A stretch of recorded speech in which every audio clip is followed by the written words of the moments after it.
With a win Saturday, the club will win its 50th regular season match in USL League One and scores 200th USL League One regular season goal.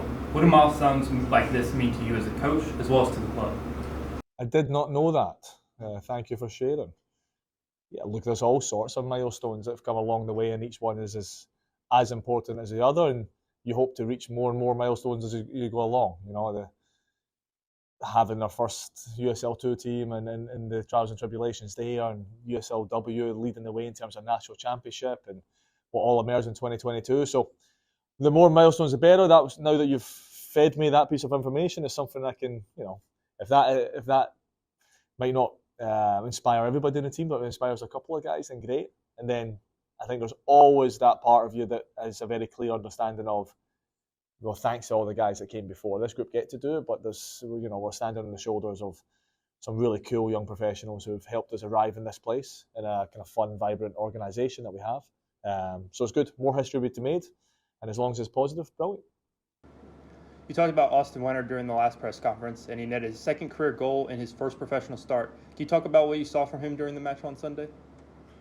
Well, what was good was that the things that got him into the lineup, the things that got him into the squad, were present in the game. Right, that's always the thing. Keep those habits, keep those things that physicality that he possesses, that willingness to sacrifice for the team. That he managed to then get the call up and then try to become something he's not, and he got a goal. So it's, there's things to clean up as a game. We know that. There's the conversations with all the players to clean up stuff. But if you're a forward player, have an impact in the game by creating or scoring a goal. That's your job in the field. That's your primary job. And he did that. So, when you're given a chance, you take it. And the boy has done that. So he'll remain in the squad this weekend by virtue of that. And it's pleasing to see this squad, and it can be, if they choose it to be, an inspiration for teammates. The last time Tormenta was on national television was the USL League One final in 2022. As you look ahead to Saturday's match on ESPN2, can you tell me about what moments like this mean to the club? Well, it's great. It's great for the club. It's great for the league. Madison's got a really vibrant crowd, which is awesome. Anybody tuning in and getting their first exposure to what USL One soccer is. A great city in Madison, a great organisation in terms of the show they put on, and our badge gets to be presented on that. So it's an opportunity for us to really create some new fans, but to be the kind of shining light in USL One. The commentators are going to be talking about us as a former champion, and it's a chance to show we still have that calibre, and we plan to do it again. So we bring these boys here to give them exposure, to help them us, but for us to help them. And with the ESPN2 live coverage, that's credibility from our side with our players that you are given the limelight, and now it's on you, and that limelight's been given by owners in the league, by contracts that they've negotiated with these big broadcasters, and it's a sign of good things to come for the league as a whole. All right, and can you just kind of talk a little bit? I know you played Madison first game of the season. Obviously, a lot's changed between March and now. What are some of the strengths and weaknesses you've seen from Madison as they've developed as their team throughout the season? So I think if you look at Madison, they've got, I don't know the squad all the way through perfectly, but they've got very few first-year pros. I think what you've got there is a staff who had a really good team their first year together, didn't quite make the playoffs, but everybody in the league knew they were a good team. Second go around, got off to a flying start, made the playoffs, maybe didn't go as far as they could have or should have went in the playoffs, but they've been emerging. They've had the same system each year. And come year three of that staff, they've managed to retain a lot of players who have been through that journey and keep that base. And they're probably one of the teams in the league who I'd say their style and formation that they want to play is mapped very, very well to the players that they brought in. And they've probably had a couple of iterations of that, but they've now got a group now that can clearly execute exactly what the staff envision. And the lack of turnover or bringing pros in who are available free agents who they've seen play for 3-4 years and know exactly what the habits are. So there's very little risk in their team in terms of off the calf first year pros. It's a lot of proof of concept in the players, and they've married that very well to their style. So they're in a really good place with that. They're an exciting team to watch, but our job is to nullify those big threats. I thought they were slightly the better team, they were the better team in my opinion in the first time we played, but we expect to turn that tide this time, and we've had success at that field, and no better opportunity than Saturday to beat the only undefeated team in the league. That's your opportunity on live TV. You shouldn't have to say much more to the players than that. And then the last couple of weeks, you've moved Nick from, I guess, defense or defensive back up to the front. Can you talk about just a little bit about his versatility and what that versatility affords you as a coaching staff with the lineup and with the formations and what y'all want to do? Yeah, the game's look at putting a team together as a jigsaw, and you want a kind of dose of athleticism. You want guys who are clean between lines. You want certain pace in certain places, and then sometimes it's about matchup. So when we first did it, I think it was away at Charlotte Independence, and it made sense for that game in terms of the space and the athleticism to cover that space. This past weekend, we tried it again. Probably wasn't quite as successful, but he's a player that's equipped with a skill set to play in both lines. And what we're trying to promote here is players that understand different roles, understand different positions. What we hope that will help them. It's not the primary objective to help other teams and the individual player the whole career, but it's certainly part of the jigsaw. And if more of our players can understand more than one position, when they go to their next organisation in the Championship of the MLS one day, then hopefully they'll be more equipped to know the all-round game. So when they get moved into that position, they can thrive in it. So we tend to coach that way. So our guys are prepared to help us in that role, but then also for the future of the career. And there might be more guys used in different positions as the season goes on. We'll see.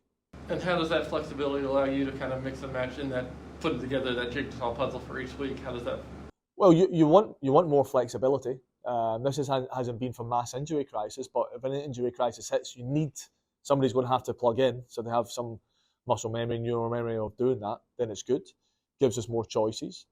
But on the flip side of that, I would make an argument as well, though, is some challenge to some of the forward players is here's a defender getting used in a higher area. Why?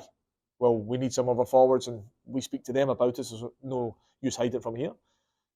Often players if your job is to make it impossible for a coach to drop you, that it'd be crazy to drop you. That's your primary job, and I don't think all of our attacking players so far have necessarily done that. So then it leaves the door open for the staff to manoeuvre some pieces. So there's both a positive in terms of the flexibility, and then there's a constructive feedback to our team to say, okay, nail down your positions and show more competency in those areas and maximise your potential. And if they do that, then we won't have to do it for manoeuvring the squad and only in an injury crisis. And if that's all we have to do it in, then that's probably us in a good place. So that's the challenge to our team. And how does the team look? I know Connor was out last week. Jake was limited in his availability. What are their statuses for Saturday? For the most part, we're in a pretty strong place. They've had a good week of training. It's been an extremely physical week of training by design, and the guys have wanted it to be that as well. Understanding the importance in this juncture in the season, we need to keep on pushing, even though it's 90 odd degrees outside. We need to push. We need to train like we'll play. So we're in a good place with that, and we managed to not incur anything new in the course of the week. So everybody, for the most part, is making themselves available. There may be one or two guys that aren't. No point dispelling that today until we'll let Madison find that out on the game day. But for the most part, we're in a good place, and the physicality's been there, and it's not brought in anything new to the squad, so that's good. And what kind of stood out to you in training this week in addition to the physicality? What have you kind of seen from your squad as they've gone through training, getting ready for Saturday? Yeah, I'd say pretty happy with the week of training. I think the intent, the understanding in every phase of training to have a winner, have a loser, have the repercussions of that, winning team celebrating as much as they want, the losing team having to take that medicine. We need more of that. I mean, I think some young guys in USL 1 for the most part are in that juncture where, am I going to be a pro, am I not, or I've got time in my hands. I think a wee doses of, okay, well, you have to be successful. If you want a career, your team needs to be successful, and you need to, I'm not talking be depressed after games if you've lost, but to really understand the gravity of winning and losing. That's high performance environments. If you've raised your hand saying, I want to be a pro, well, it's no longer academy, it's no longer college, even though college has a lot of that needle. It's pro football. And we've seen that this week. Now, easy to do it in an environment where you're giving a pep talk and warm up, you know exactly what you're training. You have to present that in the hard times in the game. And we'll be tested on Saturday. Madison, as an undefeated team, will test us. But I expect the group to bend, but not break. And if we manage to do that on Saturday, which I've seen evidence that they'll be ready to do that in training, and then it'll put us in a good place to get the victory we need. All right, and last thing I wanted to ask you, after this past Sunday's game was the Unified Series game, and I saw you were out there. Just kind of tell me your thoughts on what that experience was like for you and what that meant for the club to have that experience out there Sunday night. I think always with these kinds of experience, you know how important they are. You know you want to do them, but when you actually do them, I still get left a wee bit astonished on, wow, like how cool the event was itself, but the personality of these young adults, the joy they bring to playing soccer with our pro team, the way the organisation corrals around them, and as if not more importantly, the people in their life who are providing these opportunities. And we're seeing the upside where these young people are getting to celebrate and play, and they have all the good upside.